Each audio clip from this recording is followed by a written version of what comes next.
This is the Chi Codes Podcast with your host, Thomas Dockstader.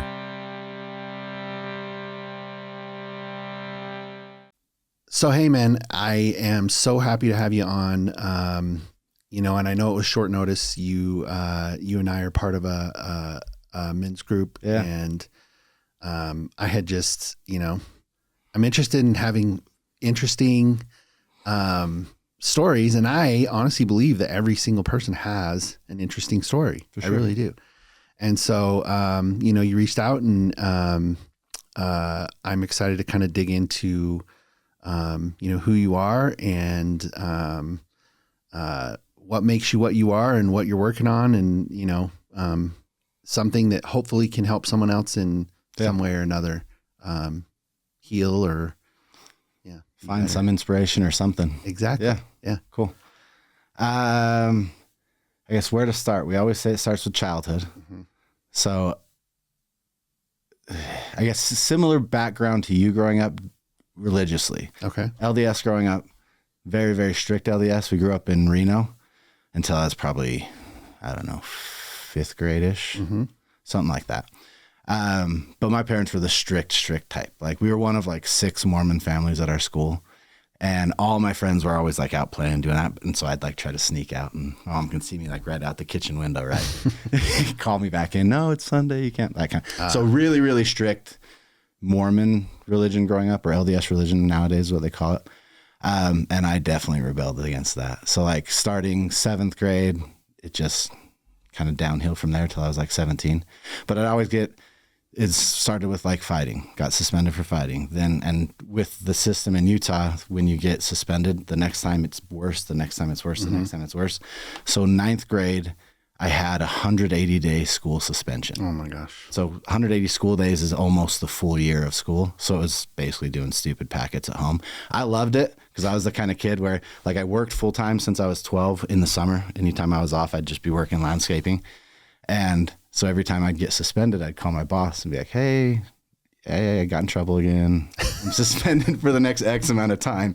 Can I come work with you? Okay. And he always wanted to help. So it was always like, I didn't really care. I'd get school done. It was a breeze. And then I'd just go work and make money.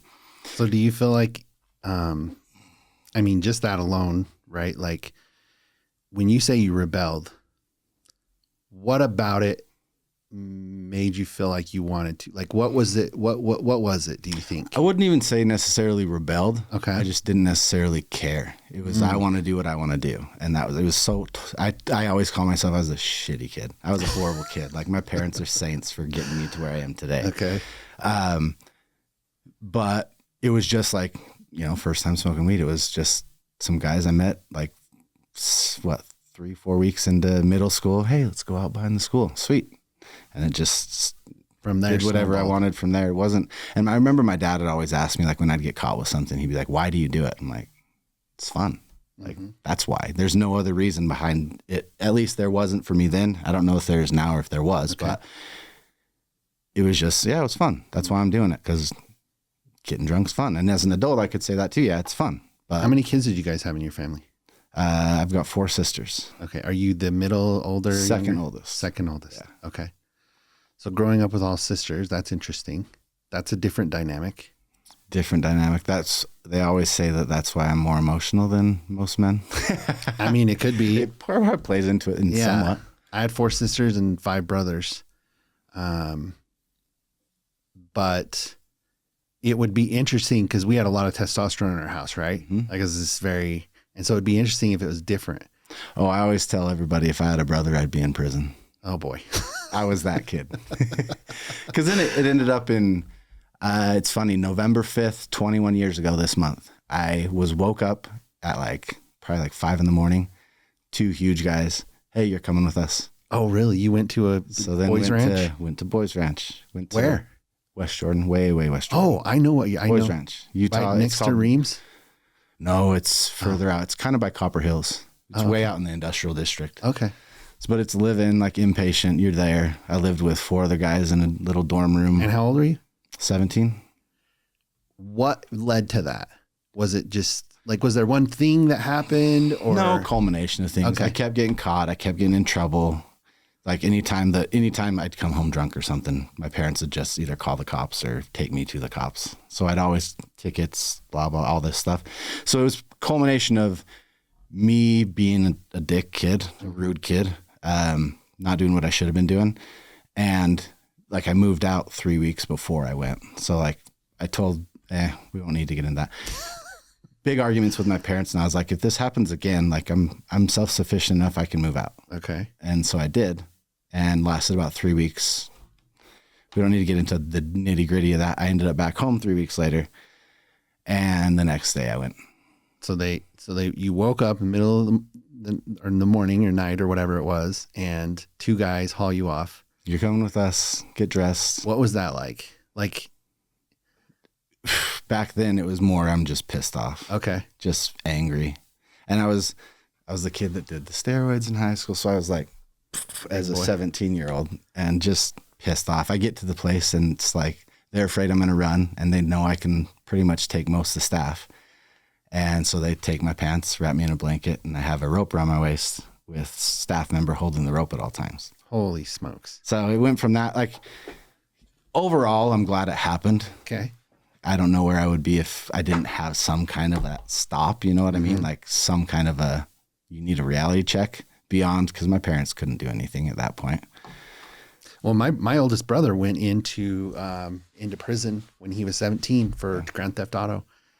Yeah, it's very similar. Like he's just a trouble child, and then he went in and he ended up spending a total of 20 years in prison. Yeah. So I think you're right. I needed something. Something needed to happen. But I look back at it now and I always think I needed maybe 2 weeks. I needed that realization that, oh shit, if I keep going down the path I'm going down, this is the reality. Mm-hmm. You're going to get everything taken away. You have no rights. You have nothing. You do what you're told when you're told. That's it. Otherwise it gets worse for you. How long were you in there? 7 months. Okay. So from the time you went, right when you went in, you were real angry, right? Mm-hmm. How long did it take for you to kind of be like, okay, I gotta do this?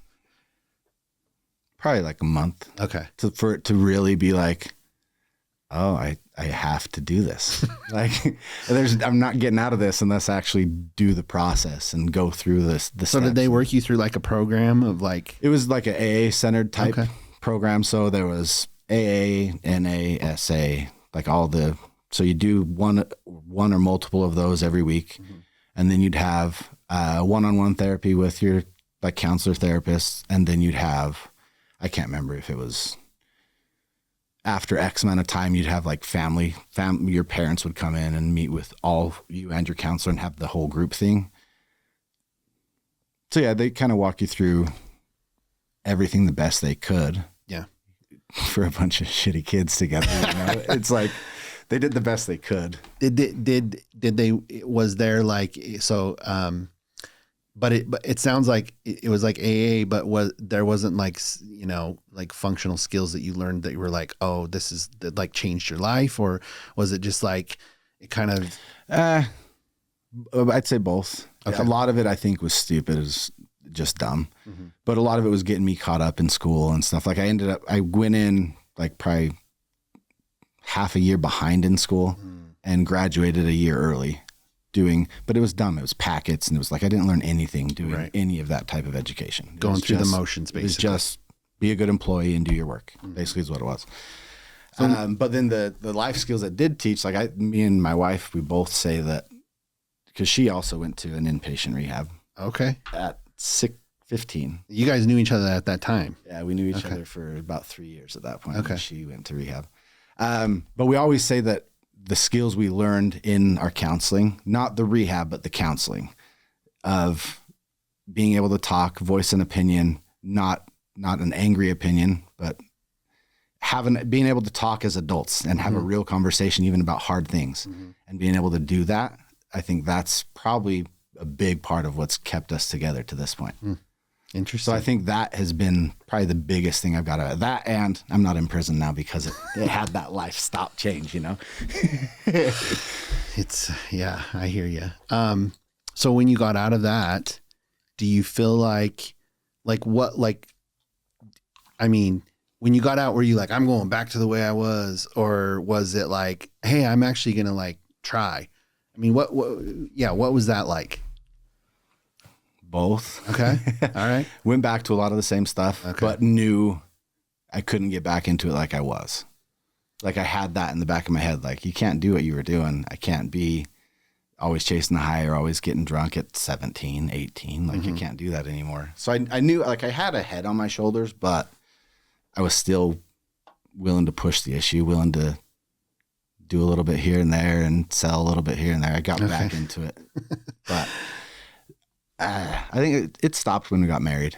Okay. Pretty much. Like, we'd still drink. When did you get married? So I got out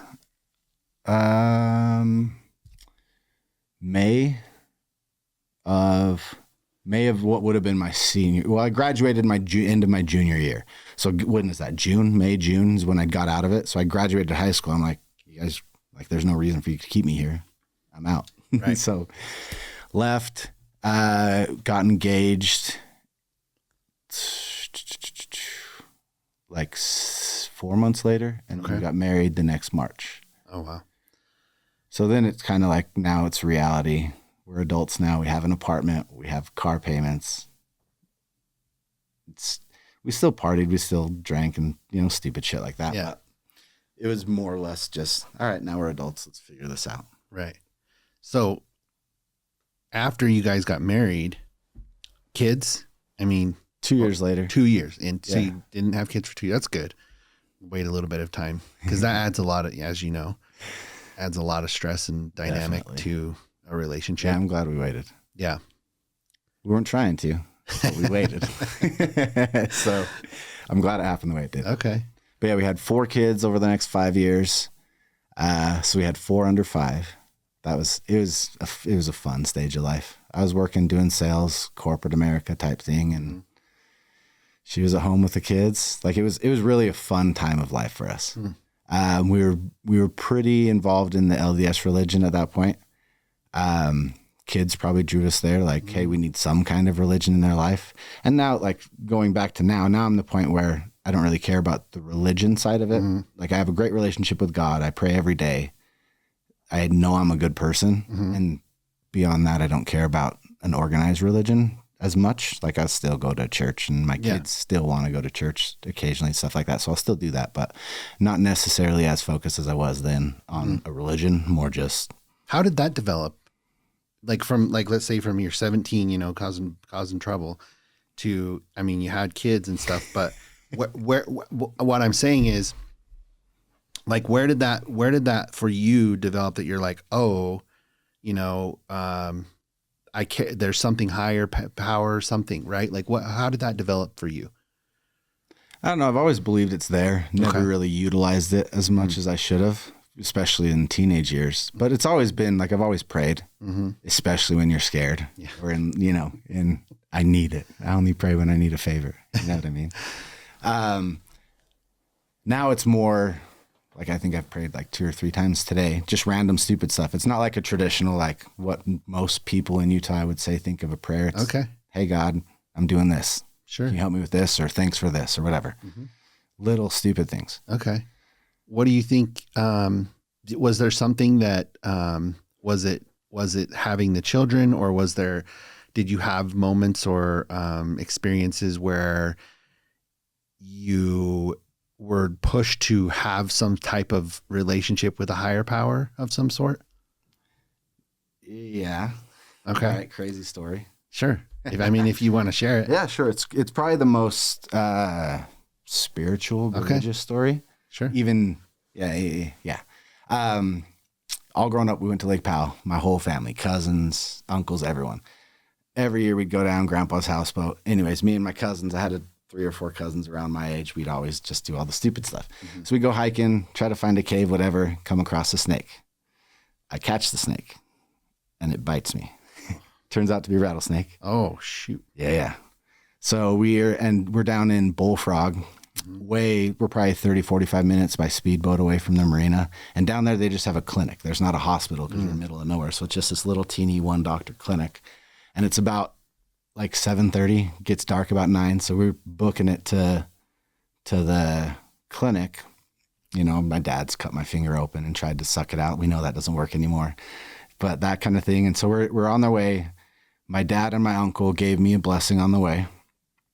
And we get to the clinic, and my hand just it bit me on my finger right here.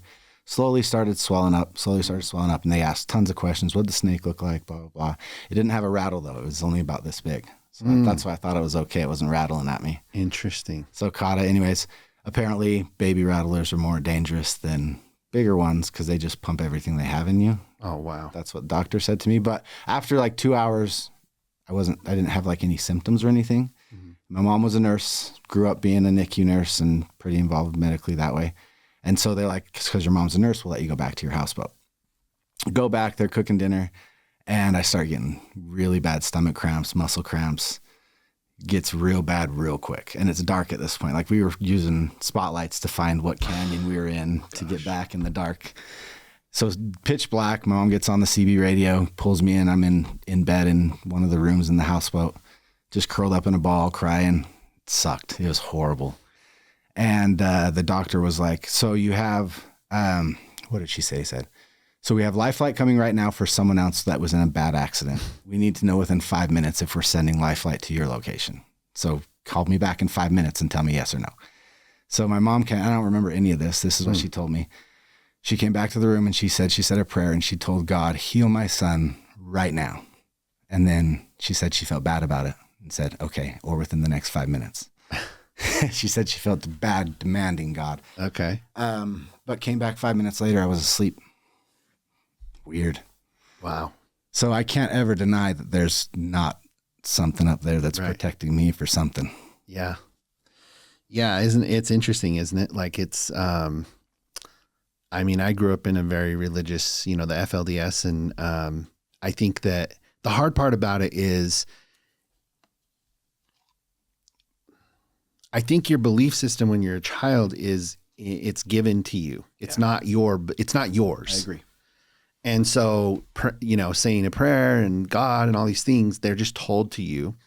And I think at some point in your life, you have to make it's when you develop it, whatever it is, right? For sure. Whatever it is.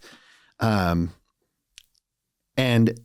it's those experiences. It's not like when you're sitting at church, right? Yeah. It's those experiences where you're like, oh my gosh, there's something else that's here. Right. Yeah. And, I talk a lot about like developing that capability to be in communication with your own intuition, because we all have that, right? Like we have that gut feeling we get when stuff happens. It's always been there our entire lives.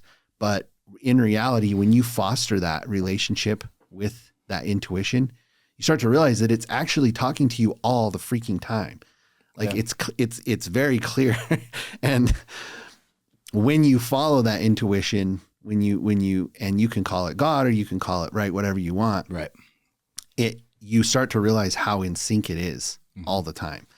That's cool. So you've developed that and,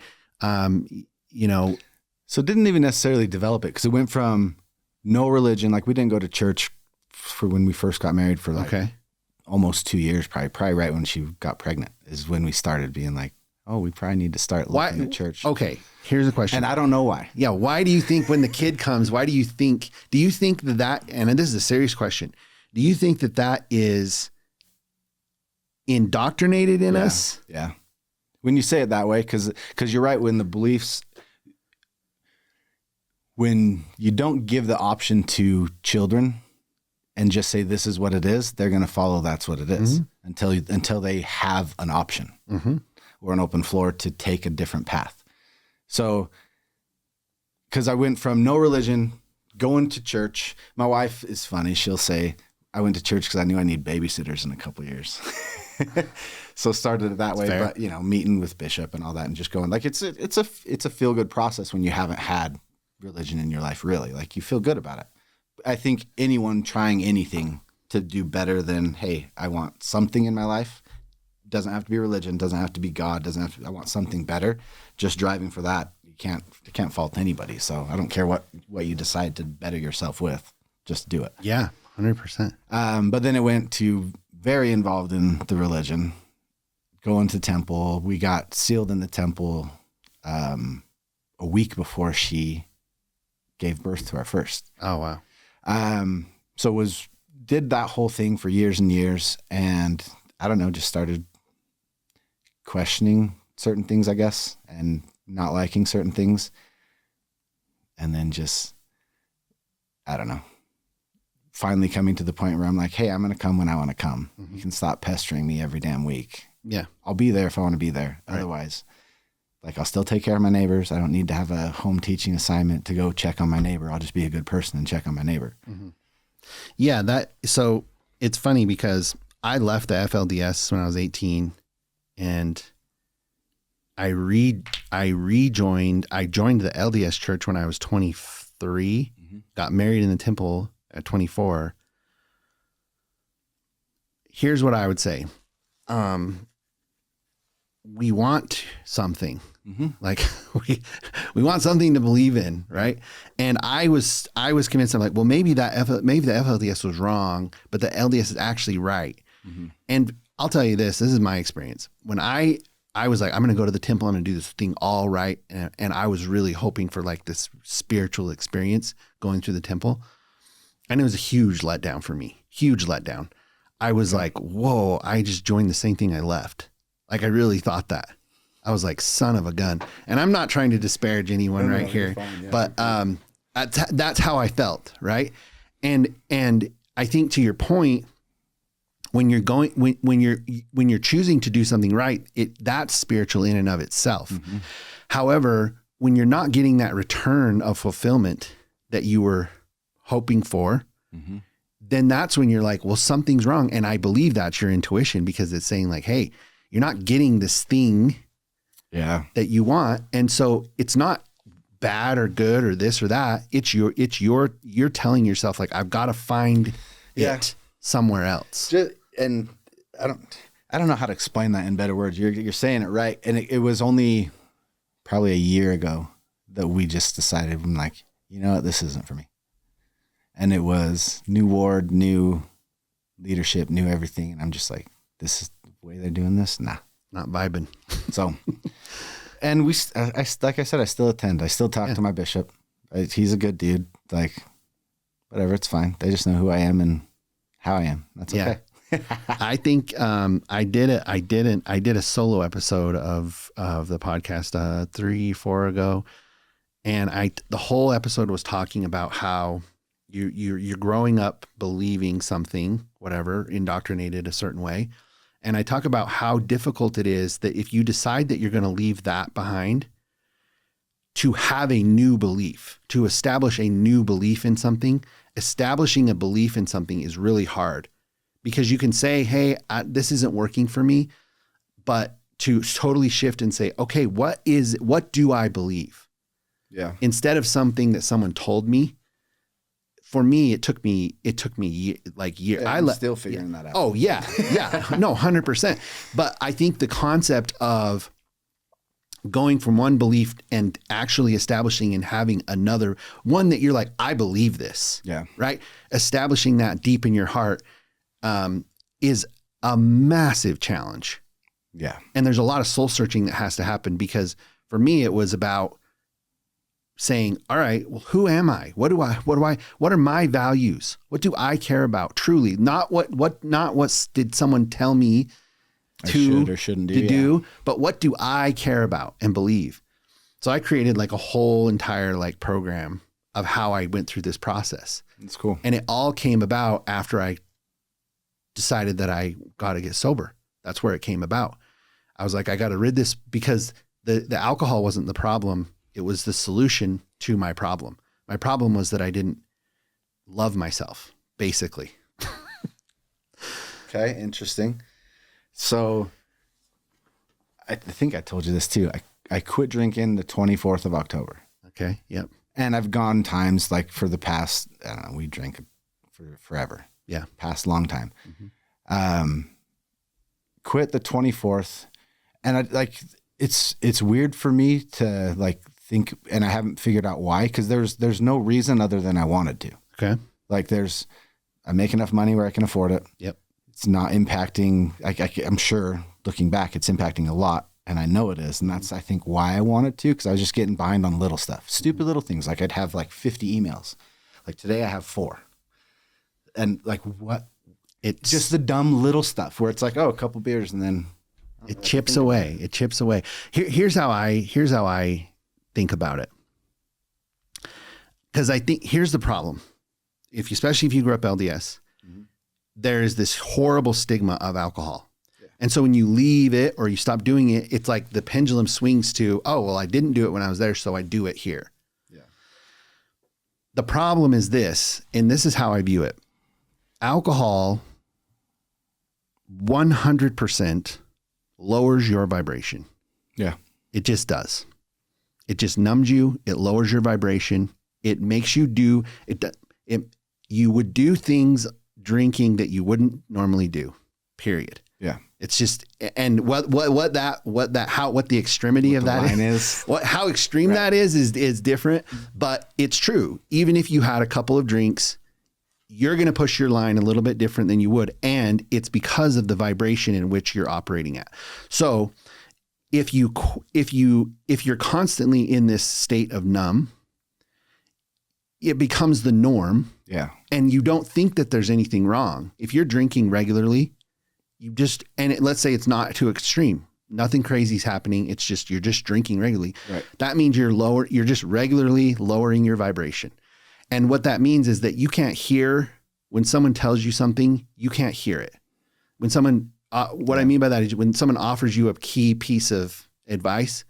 I have brothers, some of them still struggle with drinking.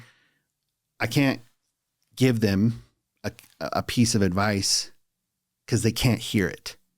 Literally. Yeah. They are at a lower, it's lowered vibration. They cannot hear what you're saying.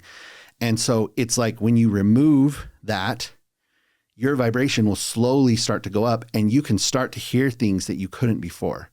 You can start to receive like you could not before, because the level at which you vibrate at is what you can receive. That's just that's what I believe, like so truthfully.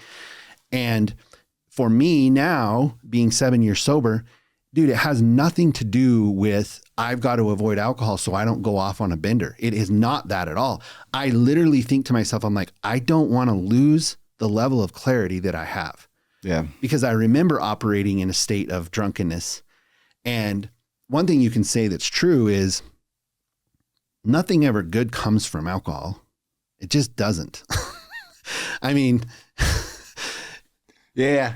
I mean, because it always just leads to, at least for me, at least for the addicts, right? It's always just, I'm never going to just have 3 beers. If I'm drinking, I'm drinking. Yeah, exactly. Like and then it just gets worse and worse and worse and worse and worse. And it's the same thing with every drug. You look at people that take like months off for weed because their tolerance, it's the same type of thing. And if you just don't ever stop, it's just going to get worse and worse and worse. And you're not going to realize it until. That's the tricky part of it, is you cannot see what is happening to yourself. Like I tried to explain to someone, I was like, no one starts drinking and thinks to themselves, I want to become an alcoholic. Mm-hmm. But at one point in time in my life, I woke up and I was like, holy shit, I'm an alcoholic.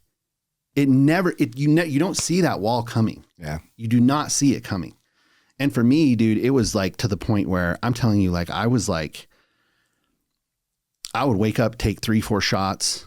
Otherwise I'd just be shaking violently. Like it got to the point where it was not a joyful thing at all. I was drinking gallons and gallons of vodka per week just to maintain. We used to be into liquor big time, and it just wasn't good. Nothing ever good came from that. Yeah. And then so we'd stop drinking, and then supplement it with weed or whatever to take an edge off because you need something, right? And then it got to being like, well, okay, we don't need liquor, but we could have beer. Mm-hmm. And then beer got excessive. And then it's just this freaking wave of like, until you get to the point where it's just, when does it stop? When am I just going to catch up on all my shit and I'm going to be who I should, right? It's a tricky little thing. And I'll tell you what, man, that's why, I mean, I had to go to the zero, right? Say I'm not doing it. And it wasn't until I would say it was about 2 years into sobriety where I was like, oh, I'm never doing it again. Yeah. Ever. And I don't know where I'm at with that one. Yeah. Honestly, because like, so it just was one day I'm like, nope, I'm done. I'm done. And I haven't since. There's been days, like 2 or 3 days ago, had a hard shit day. Just probably one of the worst days I've had in 6 months. And normally it would have been like, going to the gas station, don't care what time it is. I'm going to buy a case of beer. Didn't the other day. So kind of cool to like have that. I don't know when it's going to stop. I set my goal as 60 days. Okay. And it's just cool for me because it's going through holidays, parties, and blah, blah, blah. But I'm committed to it. So there's a couple of things that I think about when I think about that. When you stop doing it, you start to realize how much it was a part of your life. And I remember pretty distinctly when I quit, I was like, my life's going to be so boring. This is going to be the worst. Like, what am I going to do during the holidays? What am I going to do this time, that time? Yeah. And now I can't imagine a life where I do drink. I can't even imagine it. It's so like a wild thing to think about. We're kind of in between. Yeah. That's where I'm at right now. Because sometimes it is boring. Some nights I'm just like, man, there's nothing to do unless I want to just do a honeydew thing or like go build something in the. So here's the thing. What I talk about is when you quit, when you stop it, you must replace it with something, but you can't replace it with another numbing agent. Right. Okay. Can't be something that numbs you. You have to replace it. So what I did, dude, is I got really into fitness. I created this like schedule for myself where it was like, I'm waking up at 5 a.m. I'm going to the gym. Like I won't miss it. Now, 7 years later, it's all I do. It's just an automatic part of my life. It's not even hard to do. Yeah. I just do it. And I love it. For the first year, I played a ton of video games and I ate a lot of chocolate, but see, it's like something has to like replace that dopamine hit, right? Yeah. Like that something has to replace it. But then eventually what happens is, this was the biggest turning point for me was when I realized that I never knew how to cope with anything. If I had a bad day at the office, my coping mechanism was alcohol, to forget. Yeah. I didn't know how to actually deal with an emotion. And the problem is with our society today is everything is TikTok and to Netflix and everything, DoorDash. And you know what I'm saying? Like we can fill our little void at all times when we feel inadequate or we feel upset or angry or we feel an emotion. We have all these things that we can put in front of our face to not feel. Yeah. Turn it all off. And the crazy wild thing is no one, including our parents, did not teach us how to cope. And in fact, most of them don't actually know how to cope. Everybody finds their little avenue of what's their coping mechanism. Mm-hmm. And so what I realized is I was like, I have to learn how to feel. Interesting. Learn how to feel. Cause like, so for the past 3 weeks, we have a big whiteboard in our room that has goals, checklists, tasks, bigger projects, like just things that we kind of itemize out on what we need to do. I can't tell you how much shit I've gotten done in the last 3 weeks. Of course. Mind blowing. Dude, that's what I'm telling you. It lowers your vibration. I'm telling you, dude, it really does. And I look at it today and I'm like adding stuff, little stuff where I'm like, that should be on there. I should just get that done. But yeah, like knocked out more in the past 3 weeks than I have in the past 6 months of the little stuff in my life. And you can start to do that with emotional stuff too. Yeah. You know what I'm saying? Like, yeah, one's a physical thing, right? But there's also an emotional step to that in saying like, man, why do I do this? Because see, I have this training and I have these 2 illustrations. And the one illustration is this picture of this guy. He's sitting in a box and he looks all sad and he has a bottle of alcohol next to him. It's like a cartoon. Yeah. And on the outside of the box is all of his emotions. He can't access his emotions. And then the idea though is when you get to be a clean-headed, clear, crystal clear head, you can start to feel those emotions, but they're hard to, you've been blocking your emotions for so long with something that when you try to feel the emotion, it's so hard, you don't want to do it. But the idea of life is not to be happy. the idea of life is to learn how to use and feel all emotions. So, and the way that I explain it is, if you get angry, that's like the check engine light in your dash going off. It's telling you something about you, but we think like, oh, I shouldn't feel this way. And so you just push it away. So the emotion is actually there to tell you, to tell you that there's something you need to address. You need to feel, you need to understand. And nobody in the world is really understanding that we're not using our intelligent bodies the way that they're supposed to be used. If I feel a certain way, if I feel jealous, if I feel, angry, that's telling me that that I have a false belief about something that's inadequate about me. And I need to understand what that thing is, because I'm going to go full circle with this. Okay. Because this is reality. There isn't a single thing in this world that you or I do that at the base of it is not based around validating ourselves. Yeah. So I always use this one. You say like, well, because when I first tried to understand that, I was like, well, that's not true. I'm selfless with my son. I want him to be this and that. And then I was like, why do I want him to be that? Oh, so that I can tell myself that I'm a good parent, so that I can have that validation that my son's good. So then that means I'm good. Or I did a good job. Exactly. Yeah. But it turns back to that validation for yourself. And so the reason that we have depression and anger and sadness and that we feel like we can't control them is because there is some belief system in us that believes that we are not worthy or good. And so yeah, I can see that. To shut that off, you just drink a little alcohol to shut that down.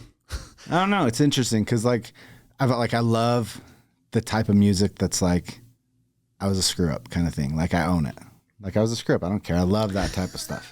And it's kind of, I use it as kind of motivation to me, where it's like, you always hear about the guy that's like, tell that high school teacher, like, piss off, look at me now kind of thing. So I've always used that kind of stuff. I don't have that, like, I don't know. It's interesting. I've never understood, and that's probably something I should understand more, but like anxiety, depression, that kind of thing. I know it's a real thing and it affects people, but for me, I'm just like, moving on. Like some people, pick yourself up. Like, what are you doing? Like you can't just sit in bed. You can't do that.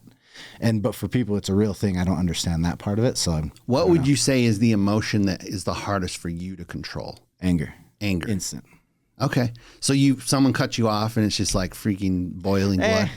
Not the cutting off part, but like, I'll go 0 to 100 real quick if you piss me off. But it takes a lot to do that. So do you think so if we work backwards on that, that would ultimately come to like some sort of level of disrespect that you feel, which is 100%. indicating that someone doesn't value you. Okay. And if someone doesn't value you, then how can you value yourself? Now, again, all this processing happens in the subconscious. It takes a lot of work to get this to come up. Ayahuasca was really helpful for me in that. That scares the hell out of me. It should. Well, and let me ask you why. Why does it scare the hell out of you? The only experience I've had with psychedelics is high school. I'm doing this to get high as hell. Yeah. And so the experiences I've had with all of that kind of stuff, I do not want to ever have that experience again. Well, I mean, the thing is, it makes you, it forces you to face what I'm just talking about. Because the thing is, our ego, our conscious mind does not want to believe that we don't love ourselves. It's like, yeah, I do. I love myself. But then it's like, if you look at our behavior and like the way that we treat ourselves, like I'll tell you, I was torturing myself to death by drinking so much. Yeah. I was just poisoning my body, beating myself up. And I don't love myself. That's a lie. I was torturing myself, and I was putting myself in bad relationships. And like, I mean, just, it was just so much self-destruction, like just massive amounts of self-destruction. And when you think about that, you're like, why are you choosing this? Why am I choosing this for myself? Yeah. And it was because I didn't value myself. I didn't believe that I was even worthy of my own love. It's interesting. It's a hard place to get to, man. It really is, because you don't want to believe that. But the cool thing is this. What I discovered is we don't need to heal. No one does. All we need to do is remember what we actually truly are. Because if you warp back to when you were born as a brand new child, or you look at your child when they're brand new born, perfect. Yeah. Perfect little bundles of joy that everyone loves, and they're so awesome. And the only reason that they become like you or I is because they had all these false beliefs put on them about what and who they are. And what I mean by that is it's not just, it's not what someone actually tells them, but you know how children just are like little sponges and they just absorb and they mimic everything. See, if I'm sitting there and I'm treating myself poorly in the way that I talk to myself, the way that I behave, and my son's watching it, he's absorbing that he's like, oh, that's how you be. Or that's normal. That's normal, right? Like you don't like it's a vibe too. Yeah. Because you can tell if someone's confidence is manufactured or if they like are like truly loving and like have this base confidence of just like they're like a solid person. Like you can just feel their vibe the second you come in contact with them. Well, your kids can also feel your vibe when I'm sitting there hiding the alcohol and drinking like a fish and being self-destructive. My son is picking up on that. Yeah, they see it. And he's absorbing it as that's what you should be. So I had this revelation in ayahuasca where it was like, you don't have, it's like, Thomas, you never needed to heal. You chose to go on that journey. You were always a perfect, loving being. Yeah. You were always that. You never weren't. You just forgot who you were. And I was like, oh my gosh. Cool. So like a big mission that I'm on is to like, how do I help other people? Because I know what it's like to be in the bottom of the pit. Yeah. You know, I know what that feels like. It feels like it's insurmountable and you can't get out. It does. I can't tell you how many times in the past 6 months I've turned my wife and be like, Monday, we're going to quit drinking. Monday rolls around, doesn't happen. Monday, next Monday. So many times. Quitting drinking, in my opinion, it's the first step and it's the only way. Look, if you want to heal, you have to get the substances out of your body, because you can't connect with yourself if you're numb. Yeah. You just can't. It's not possible. How many times have you had a conversation with someone when you're drunk and it's like, yeah, bro, man, I freaking love you. You know, you like open up, right? But then it's like somehow it just doesn't stay there. You know, it's like something happens and it's like you feel like you have this connection with someone, but in reality, it just it's not there, right? And so then it's like, I feel like that tricks you into not being able to have those connections when you're not drinking. That's the thing. You got to have the same kind of vibe. I don't know, vibration, I guess, different level of vibration being sober. Like I can have the same conversation with someone sober and I'll probably end up talking to you more afterwards, next week or next month or whatever, compared to like if we met at a bar one night. Yeah, man, you're the best. I met this sweet dude last night. Where did he go? Did you get his number? He's gone. Maybe I'll see him. Yeah, exactly. Dude, that's why I think that this men's group, We Are the They, is a way to have those relationships with people without substance. Yeah. With creating that rawness and that vulnerability, because I think as men, it's a really uncomfortable thing to be vulnerable with other men, because there's like this fear that they're going to take advantage or reject you or make fun of you look down on you down on you, and you want to do it. But then also, and what I think is funny is I think both people are doing that, have that feeling of like, well, I don't want to show him that I'm weak. Yeah. You know, and it's funny because we're both hurting ourselves by, you know, it just takes that open environment and it's hard to get there, of being, hey, I can talk about anything. It doesn't matter. Yeah. I had, Jeff Mann on, and, you know, him and I talked about how, just like first impressions, right? Yeah. Him and I had never met each other. Look, he's big, huge dude. He's ripped, you know, whatever. And I told him, I was like, I'm like, dude, you're right. Like my first impression of you is like, I don't think you lack any confidence or anything like that. But he was very vulnerable on the show and basically told me like, he's like, yeah, man, I just don't, feel like it. And it's shocking to me. And what's funny is I'm like, dude, I get the same feedback that I'm like unapproachable and I look all cocky and jerky and all this stuff. Unapproachable. Yeah, I get it. But in reality, I'm like, no, I'm such a nice person. Like I just want to be friends with everyone. Right. But that's not what I show. And I think that a part of not showing that is that level of insecurity of like worry of rejection and not being accepted. And that for me goes back to childhood big time. Yeah. Because I grew up in the FLDS where it was like, we wore pilgrim clothes and people were laughing at us all the time. And so even though now I don't look that way, sometimes I feel that way. Still have. Yeah. It's still there. Yeah. Yeah, like, I get that. I think people know, like I have a stamp on my forehead. It says. No, you definitely don't. That's hilarious. But yeah, it's interesting. I think I wish more people were like open like that. Because normal people aren't, like, unless you're looking for it, normal people aren't. You could have conversation with 10 random strangers and maybe you'd find one that has the same type of like reciprocity in wanting to build something or wanting to know more or get to know you better or whatever. I think the big turning point for me, because dude, I'm telling you, like I used to be so eager to be someone's friend that it would like push them away. And yeah, I could see that. And I would feel the rejection and then it would be even worse. So right. The turning point for me, where I felt was when I stopped trying to get acceptance and started accepting myself. There you go. Then everyone wanted to be my friend. Then it was like, it shows it's the outer confidence it shows of being like, I know who I am. I know I'm a good person. I'm here for me. And if you want to be friends with me and go on this journey together, sweet. It's totally that. It's building that confidence. Like I don't give like that. I don't care. If you like me, sweet. We can be friends and we can have fun together. If you don't, that's fine too. Yeah. Like I literally have, I have a shirt that says, don't like me, F off, problem solved. And that's fine because not everyone's going to like me and not everyone's on my vibe and my level. And that's totally okay. Yeah. Doesn't matter, but put it out there, present it, be a friend, be open, be vulnerable. Why not? Yeah. I think half the reason I'm on this show.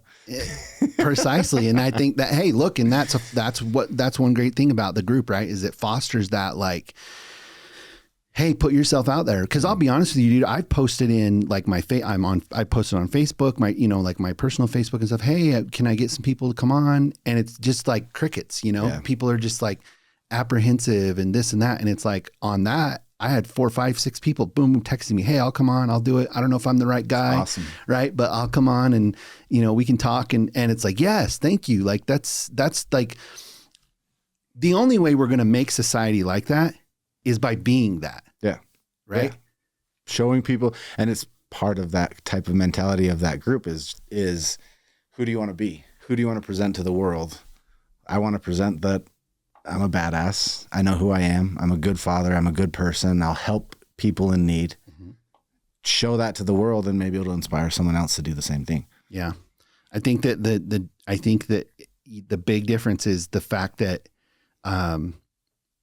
see, I like what you say about, hey, you like me or not like me. I think the way that I look at it is I think I like me and that's all that matters. Yeah. Because if you live in that stream, it's like, it just doesn't matter. If someone's your friend, that's cool. If someone's not your friend, that's cool. I always look at it as like, I swear I'll probably wear this out, but I always look at everything as vibration. And it's like the people I used to drink with and stuff like that. I don't know where they are. They're gone. We don't live in the same plane anymore. And the funny thing is, it's like, I remember I used to think, I was like, oh man, I'm like, how am I going to find anyone to date? Because everyone I know drinks. How am I going to find any friends? Because everyone's drinking.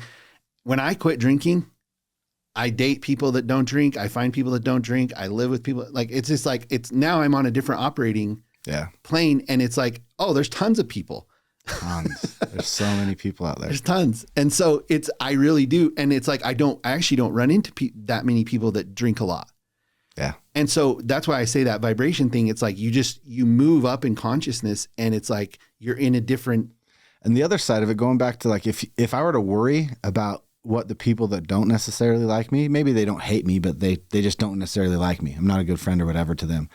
Like if I were to worry about everybody that didn't like me and all the things they were saying, man, that would tear me down so fast. Like, no way. So now control what you can, be a good friend, be a good person, put yourself out there, and like, it'll come back tenfold. Yeah, exactly. And you know, Jeff and I talked earlier this week about, we're always creating, right? We're always creating this life. And so even when I was drinking, I was creating that life. Yeah. Like every action that I did was creating that shitty life that I hated.